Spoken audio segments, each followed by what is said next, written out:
అచ్చంగా తోటకూర కాళ్ళే కట్ చేసి వండుతారన్నమాట కర్రీకి. దీంట్లో శనగపప్పు కూడా వేసి వండుకుంటారన్నమాట ఫ్రెండ్స్. ఇది పచ్చడిలే కాదు, శనగపప్పు కూడా మసాలా వేసి అల్లం వెల్లుల్లిపాయ పేస్ట్ వేసి వండుతారన్నమాట.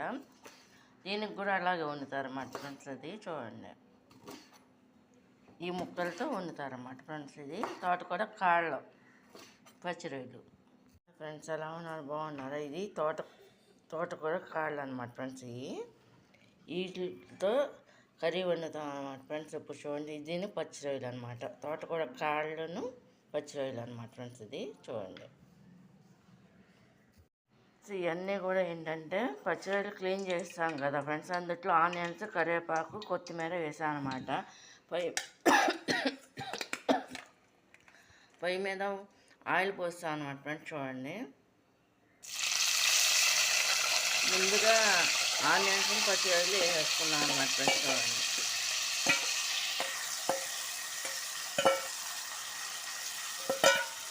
ఇది తోటకూర కాళ్ళు పచ్చిరొయ్యలు అనమాట కర్రీ అనమాట.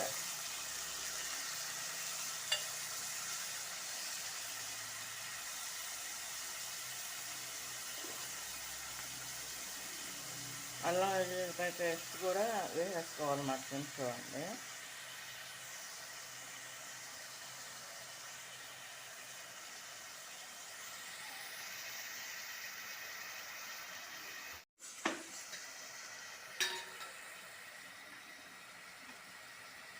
ఇది పచ్చి వాసన పోయేంతవరకు అటు ఇటు కదుపుకోవాలన్నమాట ఫ్రెండ్స్. ఇది చూడండి,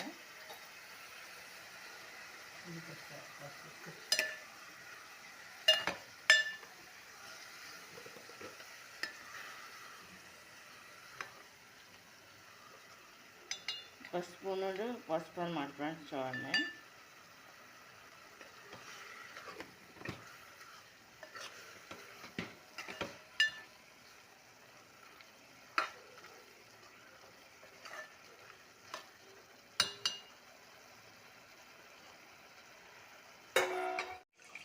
ఫ్రెండ్స్. ఇది కుక్ అయింది కదా ఫ్రెండ్స్. ఇది పచ్చిరొయ్యలు, ఆనియన్స్ను, కరివేపాకు ఆయిల్లో పసుపు వేసాం కదా. ఇప్పుడు తోటకూర కాడ ముక్కలు కూడా వేసేసుకుంటున్నాను అన్నమాట ఫ్రెండ్స్. ఇందులో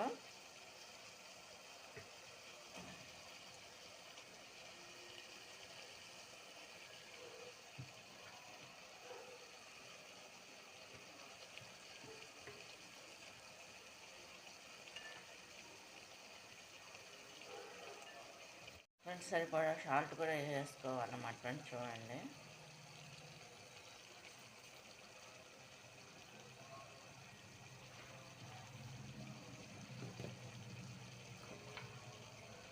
పచ్చిరొయ్యలను, ఆనియన్స్, కరివేపాకు, కొత్తిమీర, పసుపు, సాల్ట్, కారం అన్నీ కూడా వేస్తాం కదా ఫ్రెండ్స్. ఇది ఈ విధంగా ఇది కుక్ అవుతుండగా ఇప్పుడు అన్నీ వేసేస్తాం కాబట్టి అంతా కూడా కలుపుకోవాలన్నమాట ఫ్రెండ్స్. చూడండి,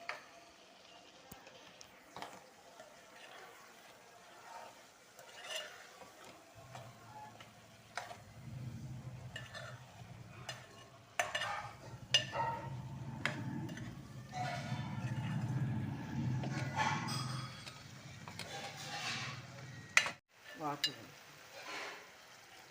సరిపడా వాటర్ కూడా పోసేస్తున్నాం అన్నమాట ఫ్రెండ్స్. చూడండి, ఈ విధంగా పెరుగుతుందన్నమాట.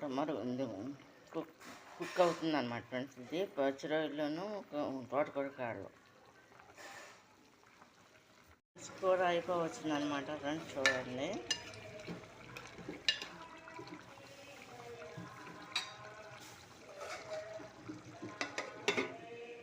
ఇది పచ్చిరొయ్యలు, తోటకూర కాళ్ళు కర్రీ కంప్లీట్గా అయిపోయింది అనమాట. చూడండి,